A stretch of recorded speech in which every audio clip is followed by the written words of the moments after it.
Oh, here we are in my basement. And we're back. It's been a while. Been a hot minute. A couple weeks. Too long. Been busy. I think I need to put my head on backwards, maybe. In YouTube days, about 3 hours. Yeah. Well, what's the topic, Miles? What do you want to talk I about? want to talk about perspective. Mostly, like, mental health perspective. Your guy! So, like, the biggest thing that I've, like, just personally learned is that you can't, like, other people, goes back to the pain index thing, too. It's like other people reference stuff differently. So, like, if something kind of little happens in your life, that could be something pretty huge in someone else's life. Mm-hmm. So it's all about perspective. And then we've talked about a different type of perspective where it's like, you can almost control your reality and, like, alter your reality by your perspective. So if you just wake up every day and you're just like, I'm going to go change the world every single day. If you say that to yourself, you're probably going to change the world. So it's like, there's two ways to go from this, but I feel like I've had the, like, opposite conversations with both of you. So, I mean, it should be good. Yeah. So we can start with the mental health stuff, though, because I have a perfect example. Something came up the other day with me and my mom. She's freaking out because my grandma fell, broke her arm, and she already deals with, like, Alzheimer's, so she gets a lot of things. And it's been, like, affecting her and putting her in a bad state. And finally, we got in a kind of big fight, and then us knowing each other and, like, our mental state, we always learn to, like, calm down, and then, like, we'll blow up and then we'll calm down and then come back and talk about it.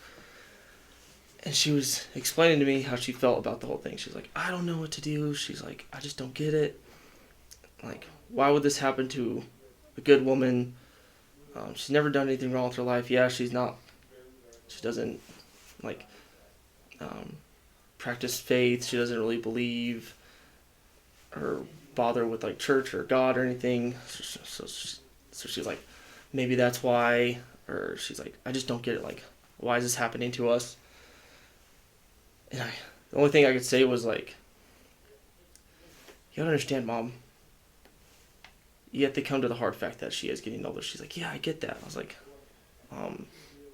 it could be that she's like, God's trying to teach those around her a lesson with that's that. what I told her. I was like, cause I already talked to her before. She was freaking out about it. I was like, Mom, can you do anything right now? She's like, no, I can't. I was like, okay, what can you do for her? She's like, well, I don't know. I was like, you can pray for her, can't you? And she's like, yeah. I was like, okay, well then control the things that you can control, but don't waste your day worrying about things that are out of your control. We can't make her heal her arm. We can't make her. We can't heal her Alzheimer's. Like, maybe somebody with a strong enough faith can create a miracle. But maybe we could if we tried. But if you're not willing to try right now, then don't waste your energy worrying about it. Because I've had to go. This past 3 years have taught me not to worry about and have that anxiety about things that are out of your control. Because that's where anxiety comes from, is things that are out of control, like bills, relationships, jobs. So, Weight of the world. One of my favorite quotes is, I'm going to mess it up, but it goes along the lines of, like, the reason God makes you tread water is because your enemies can't swim. And I was like, that's a pretty good outlook on life right there. It's like, it also, one thing that's helped me a lot, I'm not going to say that I am a stoic, but I would say I am in a sense, but I like to follow that belief because basically a stoic is like anything that, like, bad that comes your way or any obstacle, it's not a bad thing. It's just a tool that you use. You're like, okay, this is what's happening. You take it, you use it, you learn from it, and then you overcome it, no matter how big or how small. And I had to tell her that. I was like, what is this doing for us? Like, what can we learn? What can we do? Like, and it's a tough situation because, like, her mother is dying, and she's literally gonna have to, like, go back and forth between my aunt's house and my house living there because she can't be alone at her house. So it's just like another obstacle, another lesson. I could definitely understand that situation. My family just went through that for the past 4 years. You're exactly who I thought about too. And then my mama passed away in March last year, which was pretty crazy. And I understand that feeling, especially like I was in Afghanistan going through like whenever she was actually like soaring downhill quick, and then they basically said she only had like a couple weeks to live, and I was stuck in Afghanistan. And even with all the COVID crap going around, like there just wasn't anything I could do, and I honestly felt helpless. But at the same time, like, there was nothing I could do. That's even harder. Mm-hmm. Yeah. I mean, I guess I could have stole a plane and flew myself back, but It's kind of frowned upon. probably would have been some significant Repercussions. repercussions of that one. And but yeah, it's just tough, and sometimes maybe it's not even for everybody else around them, but for they themselves. But I say that, and with my nana's Alzheimer's, like, I'm not even 100% sure that she was actually there, you know? Yeah, that's what's even harder, because then you don't, like, that's what's been going on with my family, is like, they're like wondering why everybody doesn't go visit my grandma and on my dad's side, and it's like, she doesn't recognize anybody. It's like, it's hard to go there, especially with COVID, but it's like, Hard to go there and then see somebody you love and yeah, look into blank eyes. it's kind of selfish, but it's hard. It is selfish, and it's in the same sense of a funeral is not for the one who died. Right. A funeral is for everybody Those that around loved them. her Yeah. or them. Yeah, it's. I'm still kind of just awestruck at that whole situation. Like, I don't know what there is to learn from it, or Yeah, it's Like, like it's a pending lesson. yeah. But it's also kind of like, what I learned is like to try to find the lesson in everything, and obviously you guys have too. So it's like it almost gives you more anxiety trying to find a lesson when you can't, because then you're like, what is there to learn? What is there to learn? And you just can't figure it out, and then it just like makes you more anxious to the point where it's like you don't even want to think about it, and then when you don't think about it, and then like something else makes you happy, you're like guilty. Yeah. And it's like, it's weird. It is weird. That's a situation that I think will stump people until the end of time, though, because to understand that situation, you'd have to understand death itself, and Yeah, that's a little bit confusing. I a mean, little bit. See, this is where perspective comes into play. So, yeah. a favorite quote of mine is the Memento Mori. And it means, remember you die. Yeah. And it interprets to remember to live because you're going to die. Yeah. Yeah. And so, if the tables were turned and like I'm old, I'm dying, yes, I'd want my family to be there, but me personally, I wouldn't want them to worry so much where it's like ruining and affecting their life like that. I know it's hard, but I would want them to be like, hey, take this time and the fact that I'm dying, and remember to enjoy your lives. Right. Because life is short. Right. Yeah. So when I'm old and my kids are forcing my grandkids to come see me, like, don't. Like, if they can be doing other things that are making them happy, cool. Like, I know my grandkids, I know my kids love me. Yeah. So, That's like, not. Yeah. It's, like, if I'm not going to remember you when you come there, like, you can try, but, like, don't waste your energy. Don't, like, hurt yourself trying to do it. Yeah, don't like over exaggerate, like, and like take time out of your day. But I don't know, it's just weird. yeah. But on the other side, it's like Go ahead. See, I think my whole perspective of death is kind of, it's fucked up in a way. It's kind of dull to me when families pass. Like, yeah, it's sad. Like, when my grandma dies, which because she's going to, I'm gonna be sad. I'm gonna fucking cry on that day, and like, that day's gonna suck. But I'm also gonna remember to celebrate. But being affected at such a young age because I lost my sister, I think that's helped me cope with death a lot easier. Yeah. Because I was 12 years old and I fucking just lost one of my best friends. Like, that should never happen. My mother lost a child. Like, your child should never die before you. So, like, that whole event, that trauma. You already knew how to navigate those rough waters. Yeah, it's based, in a sense, it's easier for me because I know people are going to, like, that actually, it's weird. I know people are going to die. And I wrote that down in one of my notes when I was trying to explain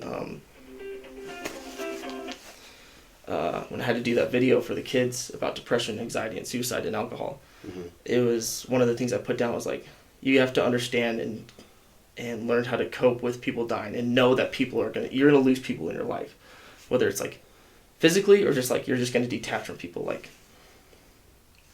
and it also you're gonna lose loved ones, you're gonna lose friends, whether they're through death or through just like detachment, and you're also gonna lose. You have to be comfortable with the fact that you're going to lose part of yourself, too, in a good way. Yeah. I saw a TikTok today. I sent it to my buddy. And it was like, we're going to change up a little bit here. Getting into sad boy hours a little bit. But, I mean, that's okay, because sometimes you got to go there. But what this was saying, there was a preacher, Christian preacher, and he was saying, like, when you like Netflix and chill, and when you like Hulu and commitment, like whatever, mm-hmm. and you're doing these one night stands, it's like that bond that you're having with that person, like that person takes a bit of you, mm-hmm. and so it's like you don't like. That's why you're supposed to wait for the one, because you're supposed to have that bond, and then you're supposed to build that bond. But when you do all these one night stands, whatever your number is, now there's that many people walking around with a chunk of you, and that's and then and his point. Sense you with that. Yeah, exactly, and you have bits of other people, so it's like I think that's why people are so confused these days, because like they're not. There's about 90% of them, and then 10% of just however many people. Yeah, and so it's like you have a bit of them, they have a bit of you, and it's like the point that he was trying to drive home was like it's like God did not intend you like to have bits spread out. Like he intended you to like full-bodied be like on path to like to him and like whatever your religious ambitions are, but like that hit home, because I always have that like that's why I really want to have kids some days, like to not to tell them what to do, but to give them that fork in the road. Be like, listen, I'm not going to tell you what I did, but this is how this is going to affect you mentally. You can either wait, and then here's like what you're going to miss, but here's what you're going to gain. Or you can go out and express yourself and like be curious, whatever, but like here's what you're going to lose. So it's like, I'm not going to tell you what I did, and I'm not going to tell you what to do, but this is your option. Because if I would have had that option, I think I would have, I don't know if I would have completely like waited, but I think I would have slowed down a lot. Mm-hmm. Yeah, but at the same time, you have to go through a little bit of it to be able to find somebody. But yeah, but you can do that without sex. Kind of. Depends who you are. There are people that do it, and it's. Mm-hmm. I think You're it's right. pretty proven. Like, it just depends who you are. But see, the only reason you think that is because your body, and I'm included, we have built these pathways to love and to affection through physical stuff. Yeah. If we would have learned to do that without the physical stuff, we would have been fine. Yeah. I believe if you truly 110% walk and talk through faith, then you can do it without exploring other options. For sure. If you're just 99% in through faith, like walking in faith, I don't think you're gonna find the one. Yeah.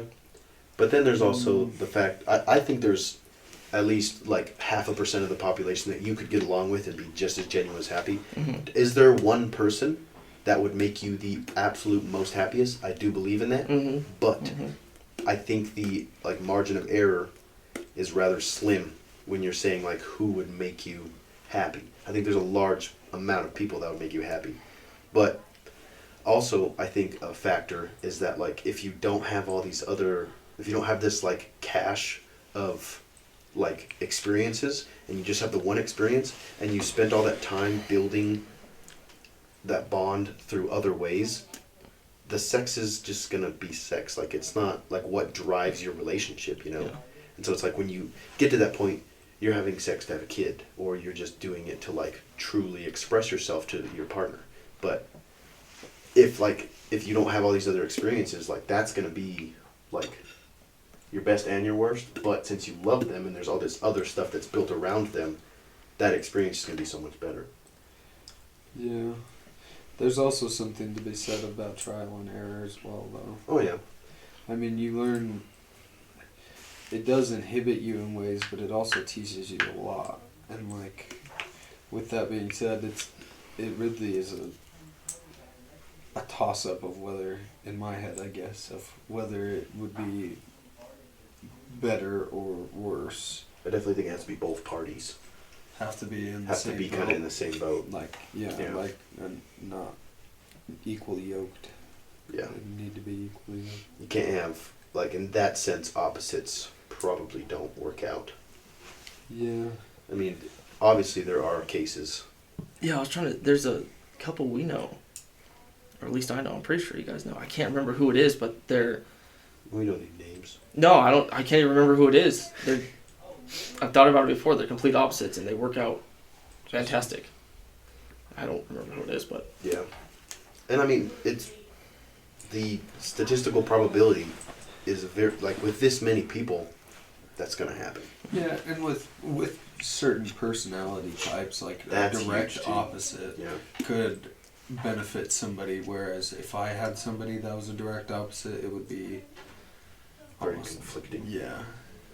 well, Then again, if I had somebody who was exactly the same as me, it would be it would be even more. worse. Yeah. Yeah. Yeah. Conflicting. I can attest to that. See, you and Leah have the good balance because she's not exactly like you. You guys definitely differ on things, right? Yeah. On a lot of For things, sure. especially like politics and everything. For But- sure. There's a lot of like good things that you guys connect with. Yeah, for sure. I definitely think your, like, ethics and morals kind of have to, like, just be close. Yeah, our ethics and morals more or Or- less align. Even your perspective Yeah. of things. Yeah, as well. But you can have overlapping perspective from different Yeah. angles. Mhm. Leah's perspective is actually it is a little bit different than mine. Leah's? Yeah, Leah is more of like the world controls what I do, whereas I'm more of I control what the world does. That's a perfect segue into the other side of the coin. Exactly. I saw this other thing that was like, you can control, like, your version of the multiverse theory.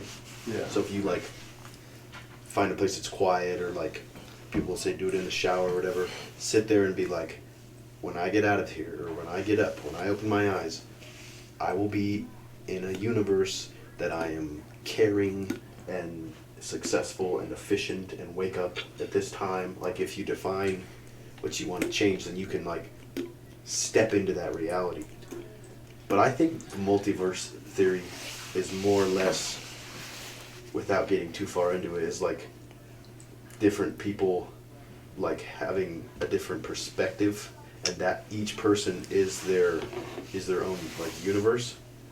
It's because they're like, some people think they can feel people staring at them, because, like, when you're driving at, like, and you stop at a stoplight, for some reason, like, most people think everyone's staring at them, and you, like, pick your nose, you're like, oh my gosh, so everyone saw that. Yeah. No one cares. Or even Because everybody's thinking. Everybody is thinking the same thing, and that's the multiverse theory. So in someone else's head, Yeah. in your head, maybe I wake up at 4 a.m. every day and go for a 10-mile run and do 27 push-ups or whatever. And it's like, if you put yourself in that, like, path, it's not even, you're not actually changing you're not actually changing realities. You're changing your perspective and how your brain. Yeah, you're changing you. So it's crazy. The other day, or 2 times, I've had people like, oh, I want to go to the gym, but I'm scared of looking like an idiot. And then I wish I would have told them this, but all I told them was like, dude, nobody's paying attention to you. They're doing their own thing. But I should have said like, well, would you be watching them while they work out? Yeah. They probably would have said no. And I would have gone from there like, everybody's probably thinking the same thing you are, so they're doing their own thing. They're focusing. I do people watch though between sets. Oh yeah, for sure. But you're like. But everybody does stupid shit all Yeah. the time. And that's like kind of, we said that the other day, it's like the more you know, the more you realize you don't know a lot. The more you know, the less you know. Exactly.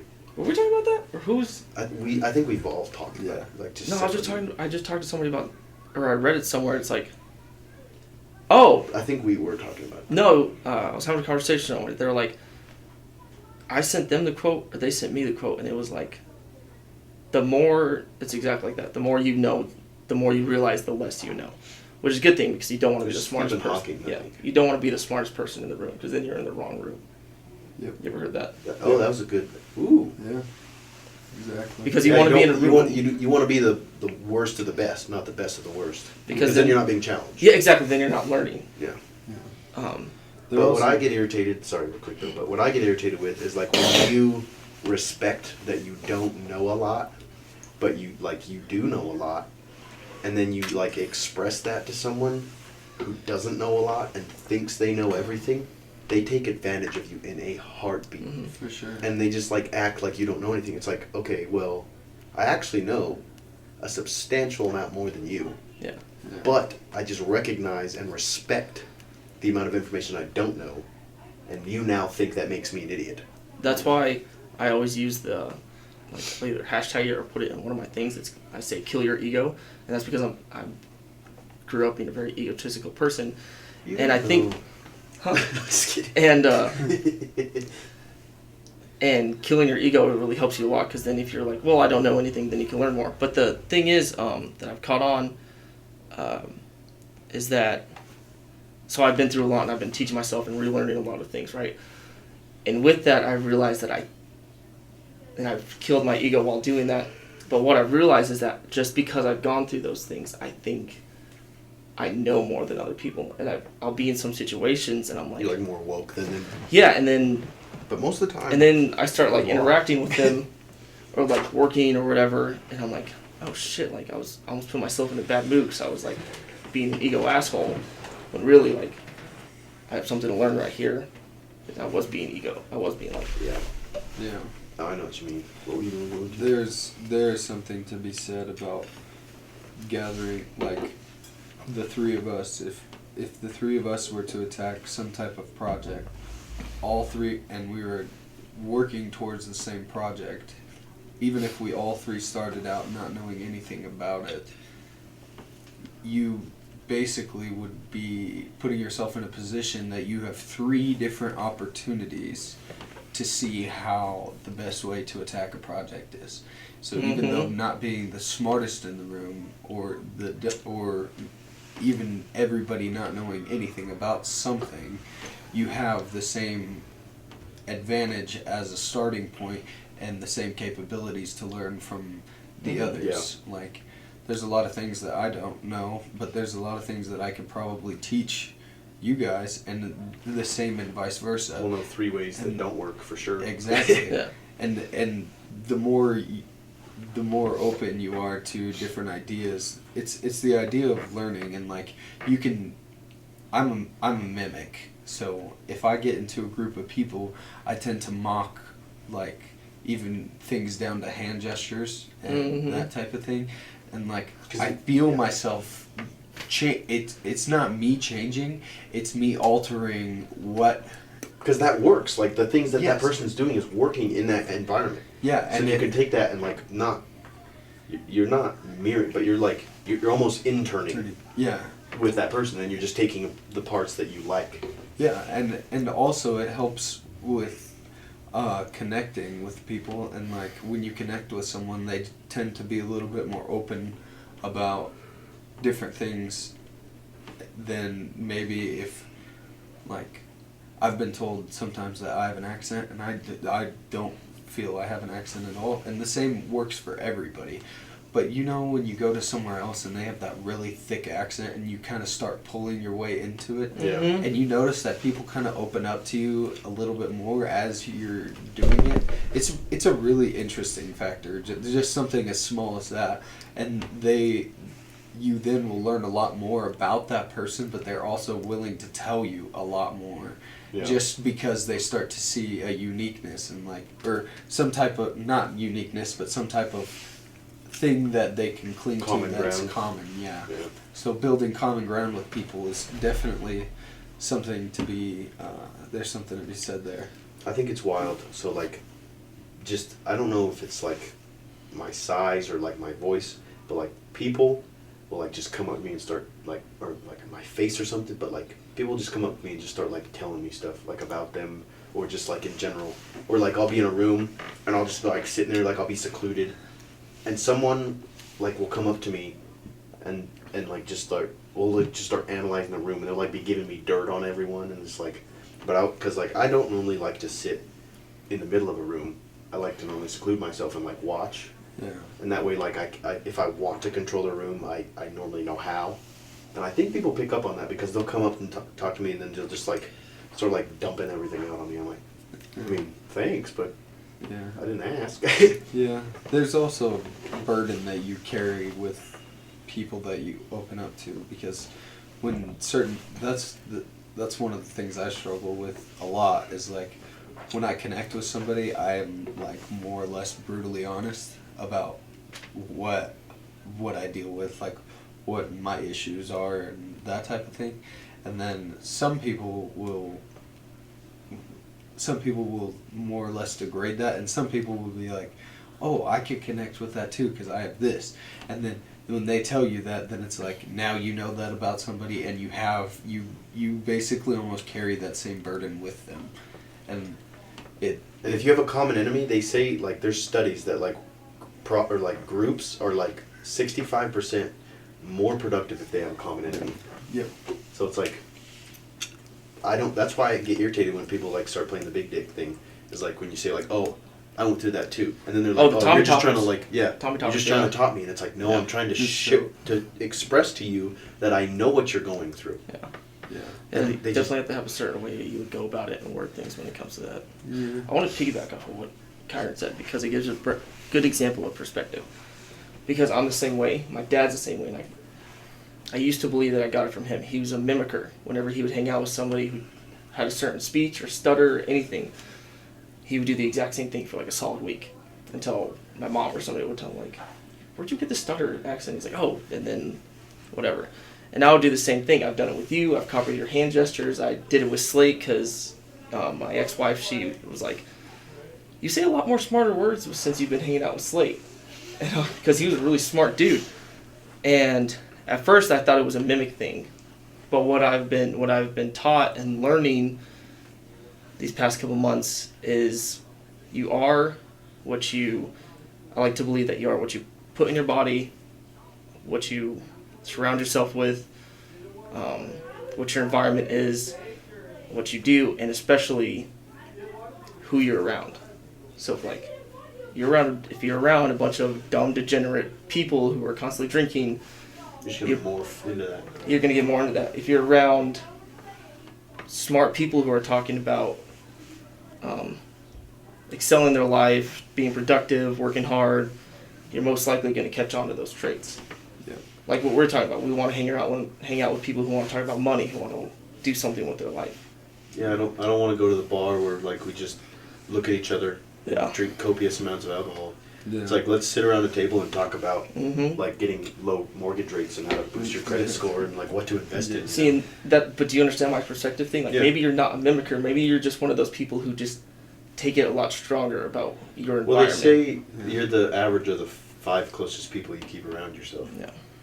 So it's like, if you surround yourself with like big money making people, you're gonna pick up those habits. And it's like, it's not even the fact that like you're mimicking them just to do it. It's like when I think it's your body is connecting different actions with those mimics. Mm-hmm. So when you mimic them, your brain's like, oh, haha, I just mimicked them. And it's like, oh, but why am I mimicking them? And it's like, the reason I'm doing this is because I want to be X, Y, and Z. So now your body has created like a tick to remind you, hey, we need to be doing things because we want to progress in this direction. Yeah. See, This is subconscious. Remember when I told you things happen in my life, and it's not, I believe they're not coincidences anymore. Yeah. I literally shared a picture on Instagram like 20 minutes ago, and it was a quote. It said, this guy quoted, he's like, be careful not to hang out with people who you used to be, hang out with the people who you want to be. Oh my goodness, dude. And I was like... I came back to that, like, or I've had a lot of experience with that. Yeah. Yeah. I started doing shit that would piss me off. Yeah. I am not a little fucking middle schooler anymore that like doesn't know how to talk. Yeah. Like, but it did not matter. Yeah. That also kind of brings into the theory of being two-faced, but there is a point to that though that I think people get wrong. Like when you start talking about this mimicking idea, you almost, people look at you and some people will say, "Oh, you're just two-faced. You have basically an altered you have an altered you that you present to somebody else." But in reality, like I have so many altered me's. Like whenever I go to wrestling practice, I'm not just Kyron. I'm Coach Kyron. Well, you're in your box. Yeah, when I'm hanging out with my wife, I'm not just Kyron. I'm a husband. Like when I hang out with different groups, like I play a different role. No, exactly. I think we talked about this a couple podcasts ago. It's not changing who you are, but you can't be that same person. You can't take work at home and you can't bring home to work, and that's where the problem is. Like people will bring their fucking drama with their wife or their husband to work and it causes problems there. It's like, no, like leave your bullshit at home, be work you to handle that when you're at home, and then like, because like, I don't know, it's probably different for me. Like Jimmy, homies, I feel like they're all kind of the same, but they should be. They technically should be different. Like I do agree, you shouldn't just take bit. See, you need to be able to separate. But then they say like be your true self all the time, because if you spend your life developing this character that you ultimately don't like, you can't just like switch avatars, you know? Right, but I mean, like you kind of can if you completely change your environment, but it's like, that's just, I agree with what you're saying. Don't take work home, and like don't take home at work, because if there's troubles there, it's not gonna be good for anybody. Mm-hmm. But I think in my head I just haven't made the either disconnect or the connection between how do you always promote or how do you always market your true self, but also separating. Well, I guess you could dumb it down to like positive traits, carry them everywhere. But like, he's not going to talk to his team the way he would talk to his wife, and he's not going to talk to his wife the way he's going to talk to his team. And I'm also not going to talk to my team like I talk to you guys. Exactly. Yeah. So, and I'm not going to talk to my wife in the same way that I talk to you guys, because and it's not saying that I'm changing myself. I am just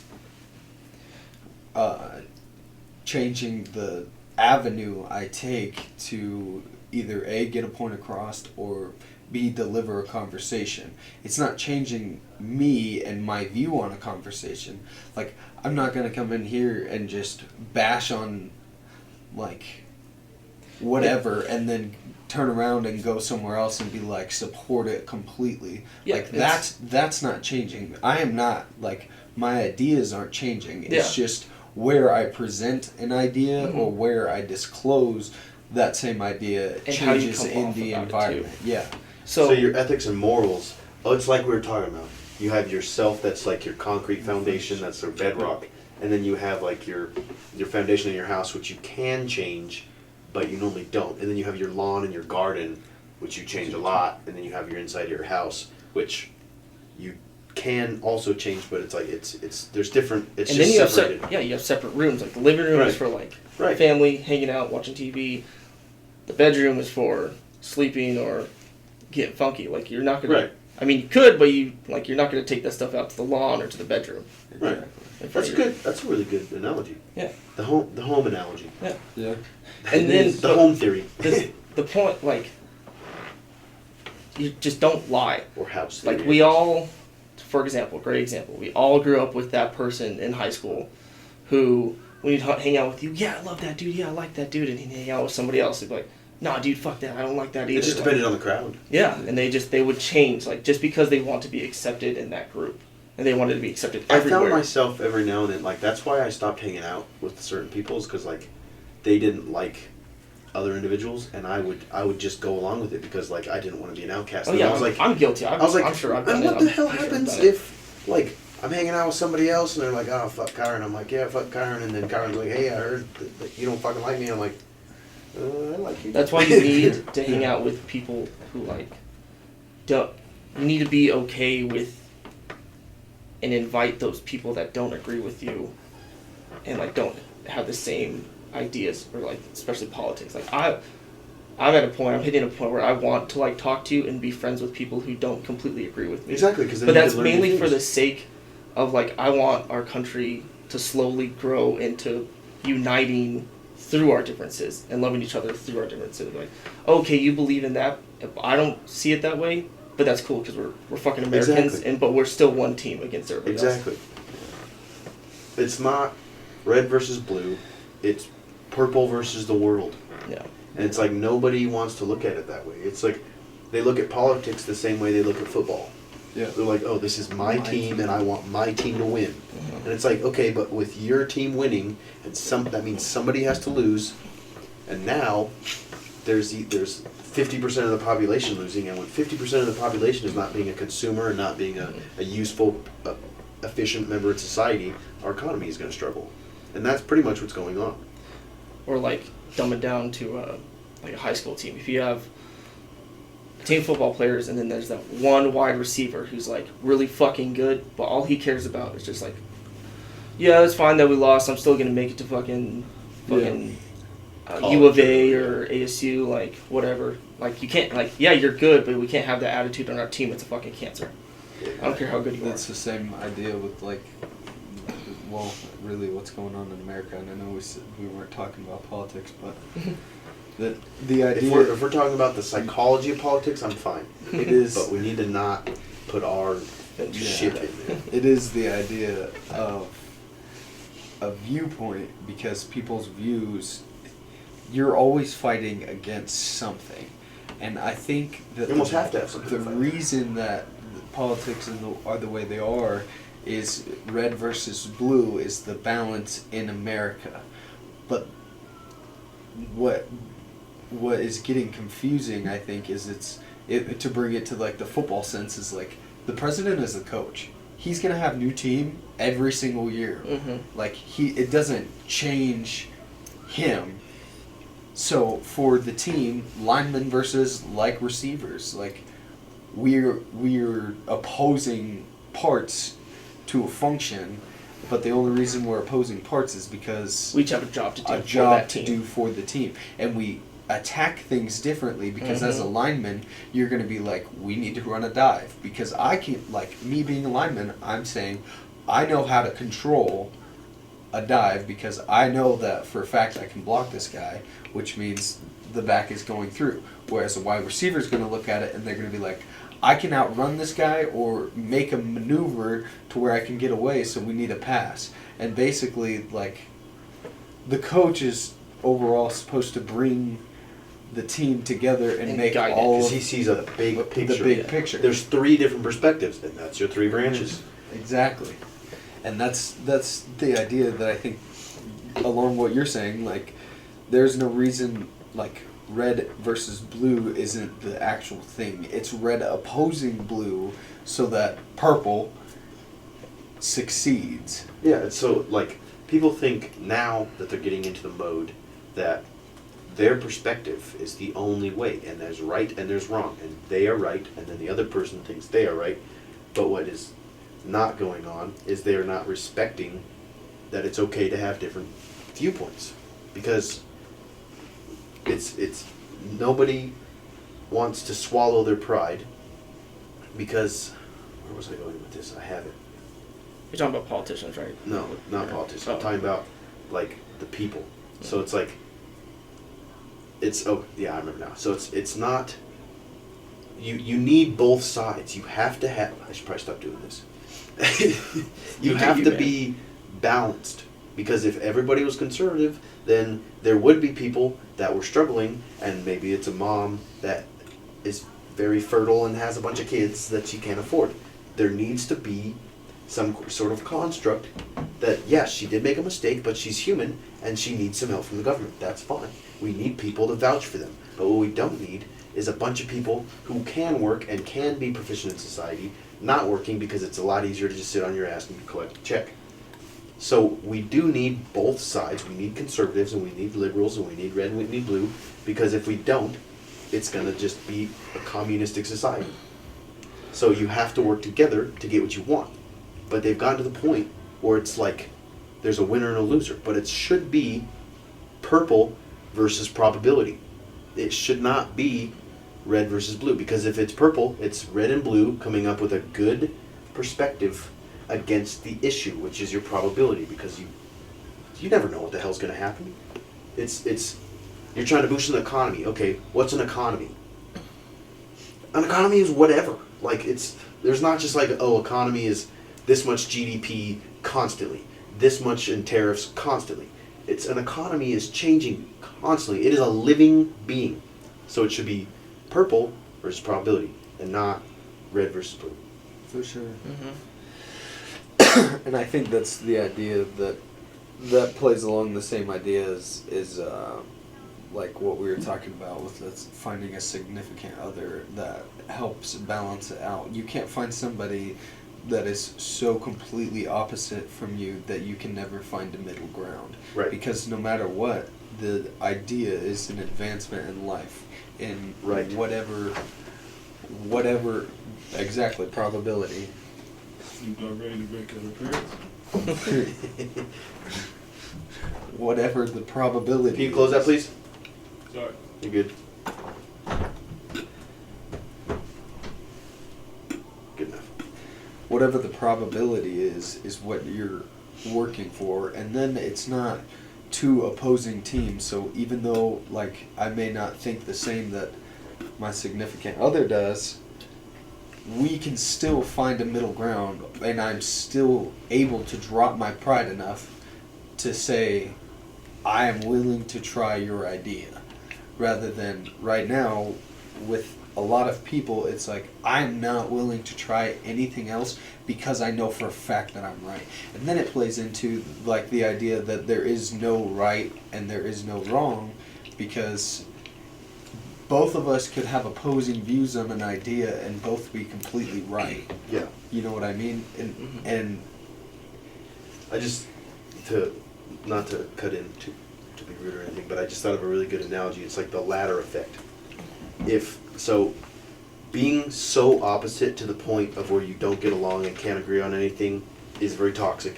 But on the other side of that spectrum is agreeing on everything, because then you're never going to be challenged, and then you're just going to both sit and watch the TV and be like, what idiots. Those people are so dumb, while you're making 30 grand a year on welfare, or however the hell much you make. So the ladder effect is to be like so there's right and there's left.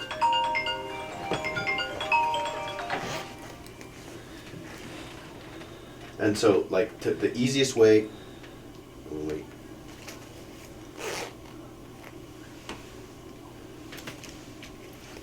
I can edit this out. It'll be easy. So, like, the easiest way to get up a ladder is to compensate, or like to switch legs, right? If you just tried to fucking hop up a ladder, it would take a significant amount of effort. But if you go right, left, it's pretty easy to get up a ladder. It's not very hard, unless you're like 800 pounds. But like. So if you give and you take and you give and you take and you give and you take, it's this ladder that you're going towards success. But if you're both on the right side of the ladder and you're just fucking hopping up the ladder's gonna fall over. And if you're so far apart that your feet aren't even on the ladder, you're not gonna climb the ladder. So it's like you have to not compensate. You have to, what's the word you used? You give some. What the fuck how did I lose I thought it that said word? compensate. It's not compensate. It's When you meet in the middle on something. Common ground. No, it's a one word. Agree. No, I it's longer think than that. it's What the fuck? How did I lose a word? We get it. core. I think it starts with a C. What the fuck? You said it earlier. I don't remember. I'll think of it in the weirdest time. It's gonna pop up. Conversations. What the fuck? When you give up a little, like you said, you're giving up like a piece of your pride to like. Convene? No. What the fuck, dude? You give up a piece of your pride. No, it's like and you like meet in the middle. Compromise. Compromise, Jesus that's Christ. one. That's the fucking word. You compromise and then you get up the ladder. Yeah. Good lord. Dude. You want to answer? Yeah. But anyway, the idea of perspective is a really big topic. So I think we didn't even scratch the surface. No, because And It's hard. It's too much. It's One- almost too much. One thing that is really interesting, though, in my theory of you control your reality, you can control so much as long as you learn enough to be able to control what you're doing. Just like I said, like if I want to blow out this wall, like yeah, I can. But can I blow out this wall and make it look good? That's Exactly. the question. see that it's you have to have a positive perspective first off, and then from there you have to be able to look at it from a grander scale, because like you said, can you take out this wall? Absolutely. But why? But why? And can you fix it and make it look just as good or even better? For sure. And people are not willing to. I think a lot of people get so stuck in their ways that they're like, why would you want to take out that wall? Like, what does it matter? Why I Like, want to do And then it? they just question every single thing you do. Yeah. That's the type of people that get stuck in life and are fucking miserable. Yeah. I'm talking from personal experience. Because they're like, oh, we can't do anything. It's like, why not? That's why my depression and everything was so bad. It's like, because if you play, that's how you play the victim, is when you ask a million questions Oh, negatively. And then people like, this is going to bite me in the ass, but I'm just going to do it anyway because it's on my mind. So I get really irritated when people blame their actions on like something diagnosable, right? Mhm. So it's like, I understand that you got diagnosed. I understand it's an issue. But if you are self-aware enough to know it's a problem, you need to seek out a solution. And I came up with this, like, kind of like, not a quote, but like more like a saying. And I still don't really have it down pat. But my thing is like, if I offer you a seat at my table and you sit down and you don't eat, that's fucking rude, right? Yeah. Yeah. It's like, I don't want you at my table. I just, like, the food is like my emotional and physical, like, time and energy. Yeah. And you said, yeah. Ah, no, good. No, I'm kidding. It's like, but you knew you weren't hungry when you came and sat down. Yeah. But you acted like you were to get a seat, and then you just said, no, I'm not hungry. So it's like, when you come to sit at a table, be fucking hungry. Yeah. Be hungry as hell. Eat till you're full, and then get hungry again. Yeah. For And sure. so it's like, but people are just, and it's not, I mean, it's everybody. I do it. It's like, oh, I'm depressed, so I'm not going to do anything today. It's like, I've put a lot of time and effort into, like, not doing that, but you still need breaks, like when your body is fucking Mhm. tired and you're just done. I understand that. But You have to be you're in self-aware the, enough. you made your bed. Yeah. Right? So if you feel like you're drowning, you need to change something. Fucking. And it takes risk. And to some people, a little bit of risk is a fuckload of risk. Yep. When fucking. Change something. Believe Well, me, I I had a- understand that idea to 100% extent. Leah questions every financial decision I make. And a lot of them, 98% of them, turn out to be in a good fashion, but I present it in a way that because I want her to know how much risk is involved, so I almost like downplay myself to her, Oh, yeah. which in turn scares the living shit out of her. And then whenever I do it, or I play too much into the risk card, and then she's like, no, like, don't do that. And then I'm like, oh, okay, fine. Like, I won't do it. And then, like, 6 months later, she's like, oh, we should have done that. I understand. And I do that a lot. But the thing that I have that Leah doesn't is I have the ability to Compartmentalize. yeah, that word. I have the ability to compartmentalize and change from a risk taker to when I sit on the couch. Like, if I'm chilling watching TV on the couch, everything is fine. Like, at any point in time, I can shut just shit off. Yeah, just shut it off because I'm like, I'm in my house. That's a man to woman thing, though. Yeah, I'm in my house that I own, that the bills are paid for. If not for 6 months in advance, they're paid for right now. I have lights, I have a TV, I have food, I have water. Like, right now is okay. So that's where I grow my basis from, because at any point in time when I feel like I have too much stress or am too running through my own brain, because my brain runs at 1,000,000 miles an hour at any given point in time, and sometimes it is horrible and I hate it. I get irritated because, like, my dad growing up, like, if you were not moving and outside doing stuff and, like, just moving things around, didn't really matter what order, but if you had to be outside and you had to be moving to be productive. But the way my brain works is I can sit on the couch and be equally productive. Yeah. And it's like, for me, so when I design something on the computer, what he could, like, I can tell you right now, he's irritated that I haven't been working on the product that we bought the 3D printer for, but I've been building it in my head for the past 3 days, and it's going to take, the reason it only, and my classmates used to get really irritated with me at this, it would take me half the time it would take them on the computer to build something, because I already have it in my fucking head. I just have to figure out what buttons to click. Yeah. So, like, while they were thinking about, like, a TV show or, like, what food they're going to eat next, I would forget to eat, and I would be building that shit in my head. Yeah. And I do that all the time. And I'll be, like, sitting on the couch, like, scrolling.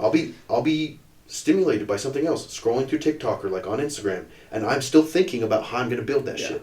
Like, I'm thinking about it right now. Yeah. And it's like, but to him, if you are not moving around and if you're not physically trying to fuck with something, you're not being productive. And they're like 90% of people should just get up and fuck with stuff. Yeah. Yeah. That is a big difference between me and I. Is I have a extreme, excruciating fear of losing. So for me, I overanalyze everything. And if it's not built perfectly in my lose in your head, yeah, more if than it's you not just do it out. built in my head how it should go, I'm not going to do it at all. And I will completely shut down to it because I'm like, no, it's impossible. I'm done. Like, blank it out. But to her, it's just like, you've given this no thought. Like, you're just shutting down. It's like, no, I've ran through as many options as I can in my head, and not one of them work out correctly. So And then that's the exit. And then you'll just be like, I do this all the time. I'm like, man, I'm about to quit on this. And then something will just click. I'll be driving at night, or like Yep. I'll just look at something and I'll be like, that's how I'm gonna fucking do it. And then tomorrow I do it. It takes 30 seconds. So I'm like, okay, fine, I did it. Yep.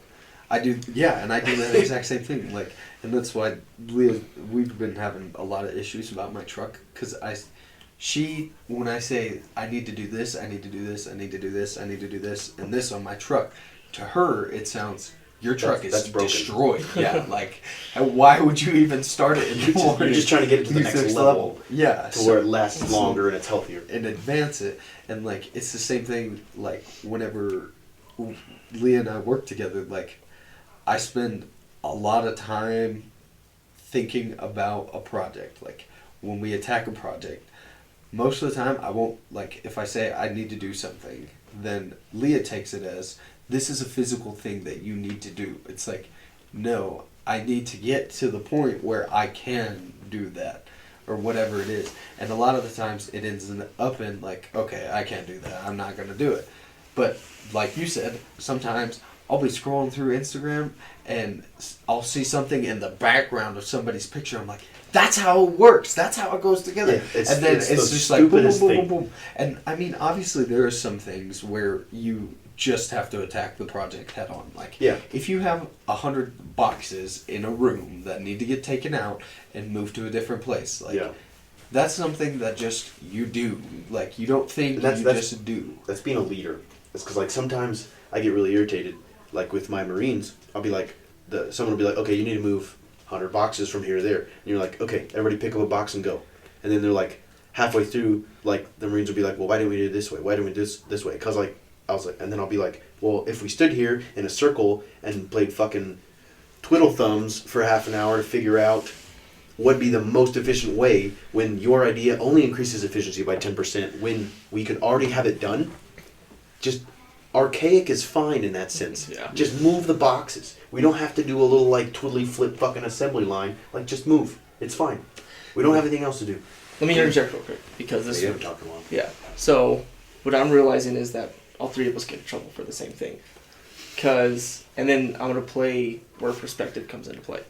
I'm the same way. I'll be like, my family yells at me, or like, girlfriend will yell at me because like I'm not there or I'm not paying attention to something. It's like, no, I'm literally either thinking about my workout today, tomorrow, the next day, or what I have to do for work, or what I have to prep my meals, or what I have to, what I want to do in the future, or probation coming up, or like other stuff like that. Like, I just have a million things on my mind, but in a good way. But I've also learned understanding that I'm trying to learn that in order to be really happy, you need to be completely in the moment. So it's like, it's hard. It's a catch-22. Yeah. But then I'm also understanding from what I'm hearing from you guys and from what I've learned is that there are people who, like Leah or your dad, they need to know the plan right then and there. Or like my ex Jess, she was like that too. But with me and like you guys, like, just because we're not talking about it doesn't mean we're not thinking about it 24/7. Yeah. There's just those different type of people who like have to act on it then and have a plan compared to, I don't want to call it like, I feel like it's a leader complex. Like, I'm not going to give you the plan now, but I want to make sure we execute it. Because like, and make sure all our options are on the table or off the table. that goes back to stacking boxes. If we spend all of this time pre-planning, I will tell you, you can tell, we've both, all three of us have experienced the military. The plan never fucking goes to plan. For sure. Never fucking goes to plan. Hurry up and wait. So, that shit pisses me off. Anyway, the plan, we need to have how to start and how to end. But I think being a good leader plays into taking the punches, or rolling with the punches. So it's like, I know that there's a bunch of unknown shit. That's So gonna I happen. am tackling this step by step instead of planning the entire fucking thing. But I want to make sure that, because the first 20% of any project is crucial, because that tells you you're figuring out your end and how you want to start, and your first and your next 3 steps. So if you fuck up those first 3 steps, the whole thing's fucked, and it just takes twice as much time. But also, what I find I do is I'm like, oh, I'd rather not start it because I don't have those next 3 steps, and then I find the next 3 steps, and it takes very short amount of time, but it took me a week to come up with the steps. Yeah. So it's like, there is truth to just going out and attacking it and figuring out what's wrong right then and there. You also need to know when to be, because there are some things like that need a plan, or like there are very few times where it's literally just from here to there. It doesn't have to be a fucking plan. Like, you can just move that box from that into that. Yeah. Like, you need to know the difference. You don't have to build a crane Yeah. to move it, you know? Yeah. Are you able-bodied? Okay, cool. Move that fucking box. Yeah. There's I have a disability, I call it. I do not play very well with others. Plan or play? Play. Oh. Like, I can't. Depends on the person, but yeah, I feel Yes. There's certain things that, like, I would rather have somebody just not there and me do it all by myself than to have somebody there who is questioning every step, or who is trying to do the same thing that I'm doing when I've already advanced to the next step. Yeah. Then it just pulls me back, and I'm like, listen, I cannot deal with you. either step in and do what I am doing, or GTFO and I'm gonna do it myself. To be fair, Kyron, you are just like a weird person when it comes to like, but in it like in a sense a good way, because like you're just crazy, man. Like you have your thing of way of doing things, and it's like you get it done, but like it's weird. What I find myself doing a lot is if I ask your opinion, I want your opinion on specifically what I asked you. Yeah. I don't want your opinion on the entirety of the project because you don't like. I've already moved on to the next step. The only thing holding me in this step is time and like physical things. Like I already have it how I want it and I know how to do it, but I want your help on this specific thing. And then people are like, they just roll right because they know the answer to what I want. And this I went through a lot of this with the whole CAD stuff when I was getting certified. It was like, I need your help with this, and they're like, oh, you gotta do this, this, and this. I'm like, right, I know those are the next fucking steps. Right. I just need to know what the hell is this right here. I need to know this. I know this. I don't know how to get there.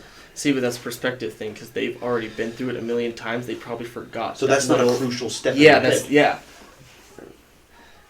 that's the hard part of teaching anybody to do anything. Like wrestling, just take them down. Blown my mind. Like I am still awestruck at this entire idea of being a coach because it doesn't.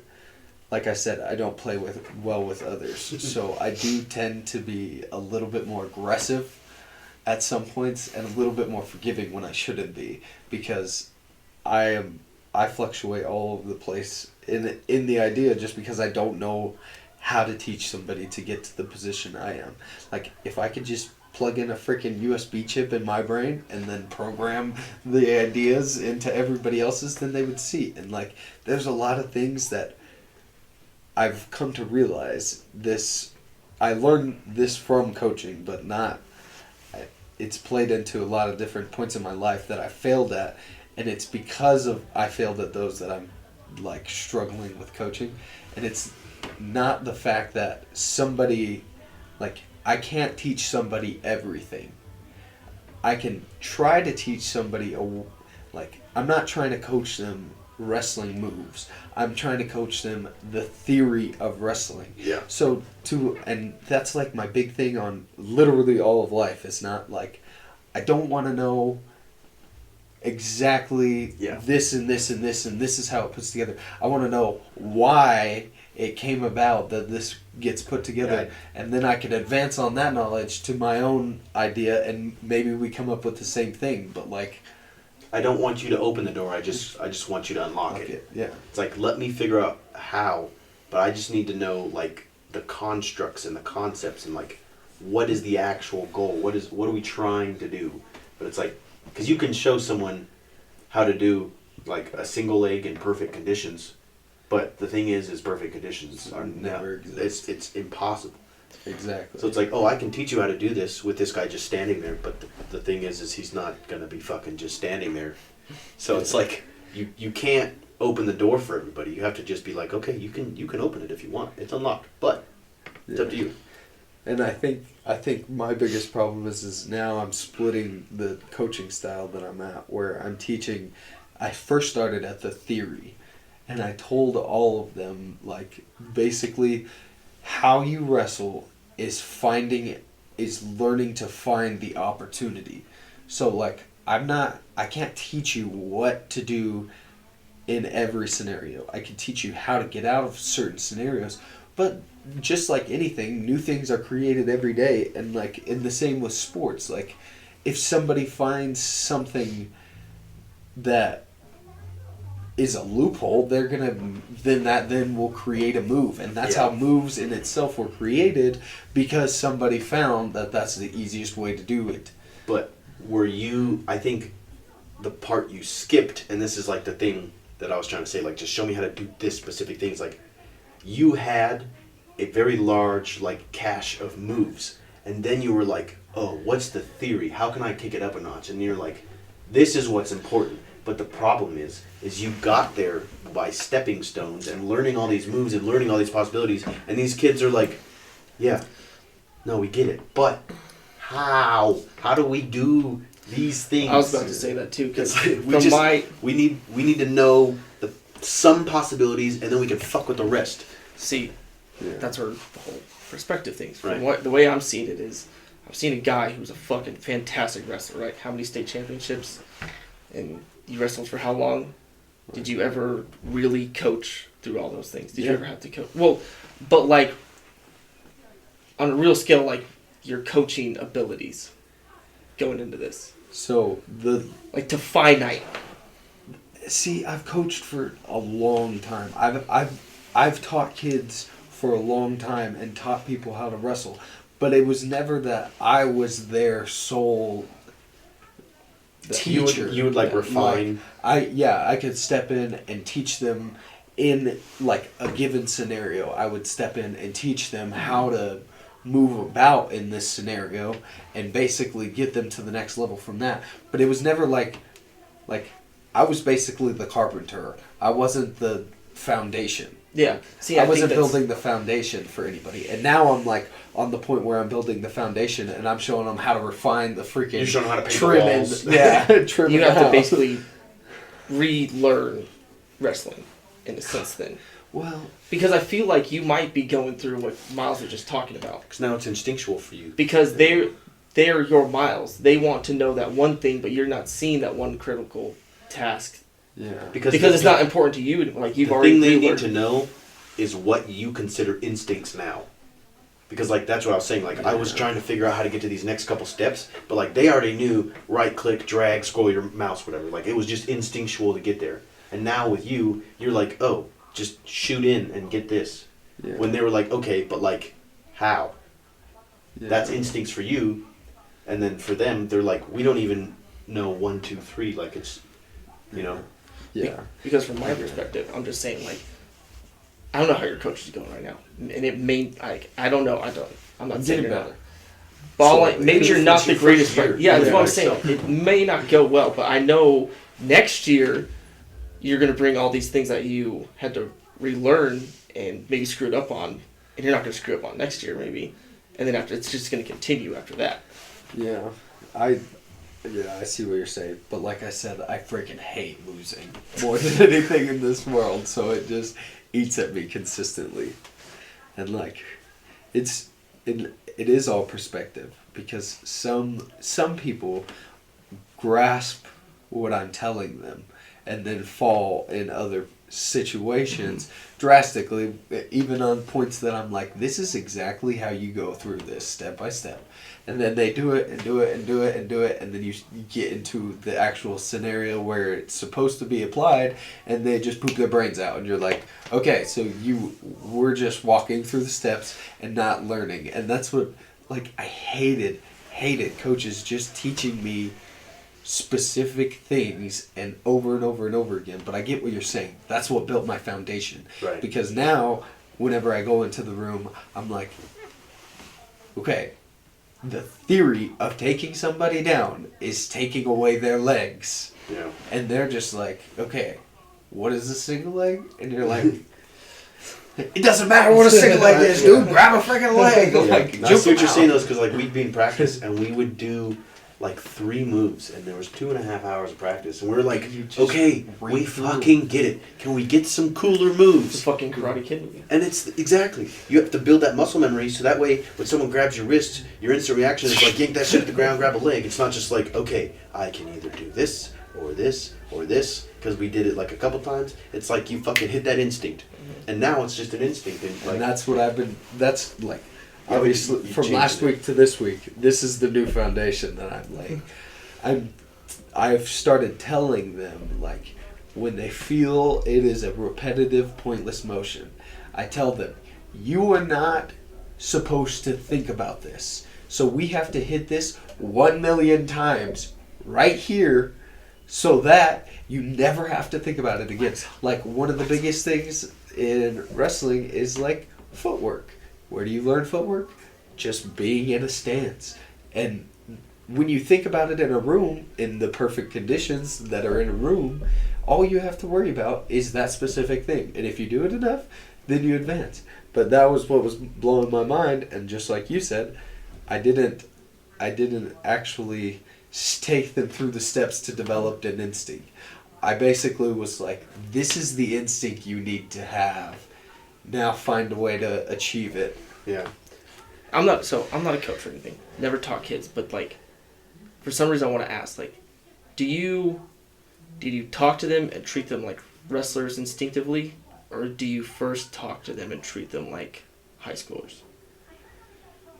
So I have a big thing about treating especially high school people or high school kids, is like I treat them the same way I would treat anybody else on the planet until the point comes where I have to lay down the law and Right. play my coach card. Like, you will do this, you have no option. Like, you will. I don't need to hear what opinions or ideas that you have to do differently. This is what you're doing. Mm-hmm. But like at the beginning of the practice, I try to like and work it in to be like, You treat them like adults. Yeah, Because like- because they spend. I mean, when you're in high school, you spent all day getting treated like a little kid. Yeah. Like you don't have any rights. and I want to teach more than just wrestling to these kids. Like, I want to teach them what it is to be like a charismatic person, somebody that everybody can enjoy, whether Mhm. you see a different view or not. And the idea comes from the point of connection. Like, I am your coach, but I will still talk to you like a normal Right. human being until the point comes And there is where a time and a place. until the point comes that I have to step in and actually force you to do something that you didn't want to do, because I know it's going to make you better. So you don't know that yet, and once you get to that point, then you'll be in my position.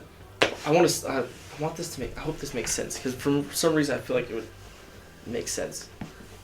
I feel like there are some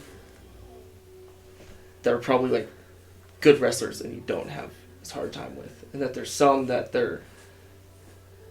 you maybe need to tell them and turn them into the wrestlers, because they probably just think that they're some high schoolers. Yeah. Like, maybe they like. Well, that's like making a transition into like a Marine. Yeah, that's Like- what. And this is like, this was my defining moment. Is they're like, when you go into a fight or a battle, you're gonna win.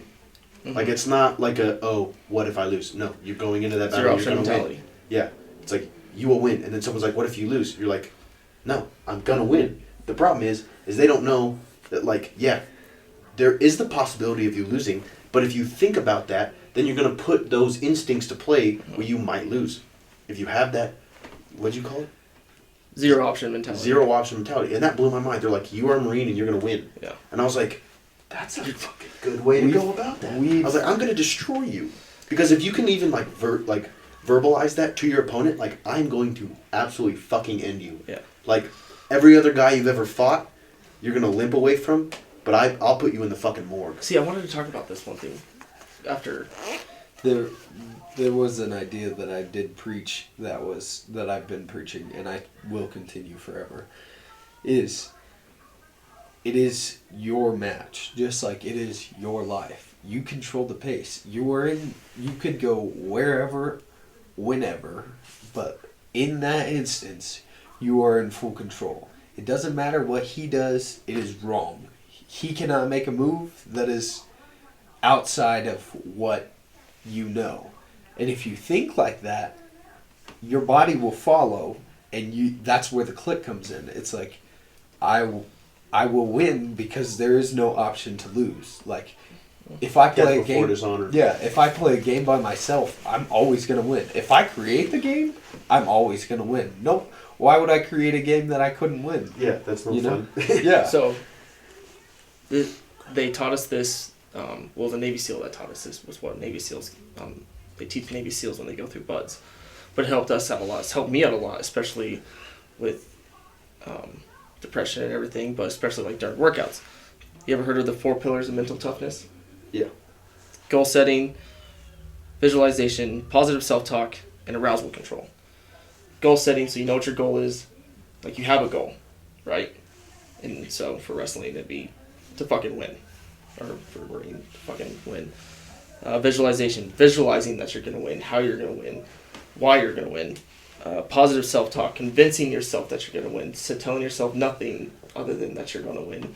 And then arousal control, is like controlling your emotions while you're trying to win. Like, it doesn't matter how much it hurts or what you're feeling at that time, other than what you need to do to win. Yeah. I mean, well, those were meant for beatings. So like, the goal was to get through the beating. Okay, so then what was the fucking other one? Visualization. Basically, don't visualize that you're in the middle of a fucking upright position, fucking shaking like you're not there, convincing yourself that you're not there, and then positive self-talk. I can get through this fucking workout. Like, just one more workout. Comes down to, how do you eat an elephant one bite at a time? Like, I'm just gonna get through this next second. I'm gonna get through this next second. And then arousal control. Like, I'm not feeling my arms fucking shaking. I don't feel my core fucking about to give out. I don't feel my fucking vomit about to come through my throat. And like, and then what I realized when I was doing those things, it helped pass the time faster too. Yeah. I mean, I don't think you need to really do that long, like in a fight or like in a match, but Yeah. definitely helped during workouts and beatings. What I always envied you and your brother is like, in football, in wrestling, is like, you early on, and I can see you struggling trying to teach it these kids because it's not easily taught, is having that switch where it's like, I am in control, but I am a fucking animal. Mm-hmm. And it's like, I can see that every single one of those kids has not even figured out where it is yet. Yeah, And it took, they didn't even know the no. switch exists yet. They don't even know there's power. Yeah. Like, the thing is, but it really irritated me, is I didn't find that until after high school too. So Mhm. like, I really want to help these kids find it, because it's, once you find it, it starts unlocking different things in your brain too, to where you can think about the theory of how to take someone down. Because it's like, once you unlock that part in your brain and you realize and you respect it, it unlocks so many more opportunities and so many routes and avenues of thought. And so it's like, I have that box and I'm kind of scared of that box of what the fuck is in there. And it's like, but I'm going to kind of open the lid every now and then. And it's like, when and I tried to tell that kid the other day, I was like, when you're on bottom or you're in a position you don't want to be, the only thing you need to focus on is fighting like the third monkey trying to get on Noah's Ark. And it's starting to fucking rain. Yeah. Like, fight and fucking scramble. Like, there is not, like, there is like some techniques to getting out from underneath somebody, but the easiest one is to just fucking lose your damn mind. Yeah. And like, just completely just fucking go ape shit, and it's gonna scare your opponent, because he's gonna be like, he doesn't seem like he has control. I'm kind of scared. I'm not gonna shoot now. It's like, then you have control of that situation. It's like, just hinting at that, you know where the switch is. Most people are like, oh fuck. To current parents' self-defense, them younger and now, they have such a stubborn mentality. It kind of played into the too dumb to lose or quit thing. Yeah. Cause, and they're not like a normal person like me. I'd be like, what if I do lose? Like, what if this happens? They're just like, nope, I'm gonna fucking win. And I'm gonna die. God, it's ping pong. And I envy it. If you It's win, awesome. I ain't gonna remember it. No shit. Yeah, that's how. Yeah, exactly. I think, and I should have learned that from Perrin in wrestling, because he's like I started wrestling and I was like, oh, I almost pinned you. He's like, but you're not gonna. And I was like, what if I do? He's like, no, I'm not gonna give you the chance. He's like, I'm gonna beat you every single fucking time. And I was like, that's kind of fucking rude. And then I was like, that's the mentality you need to have. That's like, where ego can be used for like a good thing. Like, maybe it's not even. Yeah, maybe it's not even like. Maybe there's a better term for where ego like turns into a positive. Well, it's use. arrogance and confidence. Yeah. Arrogance is believing you're the best, and confidence is actually being and knowing that you're the best. So it's like, but the thing is arrogance plays into confidence, because if you are the best and you don't think you're the best because you don't have the arrogance, then you're not confident. You're just the best. Yeah. You know? So you have to have both in balance. Yeah. But if you are not the best, but you continue to think you're the best, then you're just arrogant. Yeah. So Vicious cycle. That is one thing that really pisses people off, though, when, like, especially in like in the wrestling room, when all growing up, like, I always had the mentality that I was the best wrestler. So anytime I would wrestle somebody, I was always just like, doesn't matter whether you win or lose. Like, I am the best. Like, that doesn't change the fact. And people get really pissed off, especially when you're a middle schooler and you go up to high school practice and they just stomp you and you're just chirping the whole time because you're like, you might have got that takedown, but you ain't gonna get that Didn't you? Is it true? I think it was Slate telling me you told him. Didn't you like psych some dude out because you were telling him what he should do while in the middle of like a real match? I did. Have you heard about that? No. Fucking psychopath. It was a dare. It was a dare by Clayson's mom. She used to watch me wrestle, and she asked me one day, she's like, you ever just tell somebody what you're going to do before you do it? And I was like, I remember this. I have it. She's like, you should try it. I want to see how that plays out. So I did. I straight up told him everything I was thinking in the match. I was just like, well, it looks like you're hanging on your heels, so I might throw an ankle pick. Oh, no, there's no such thing. That's so fucking awesome. He was dying laughing. The ref was dying laughing, dude. When did you do this? This was in, I could literally picture it in my head. I was on a red mat in the center of 6, so it had to have been, it was gray, Mountain View?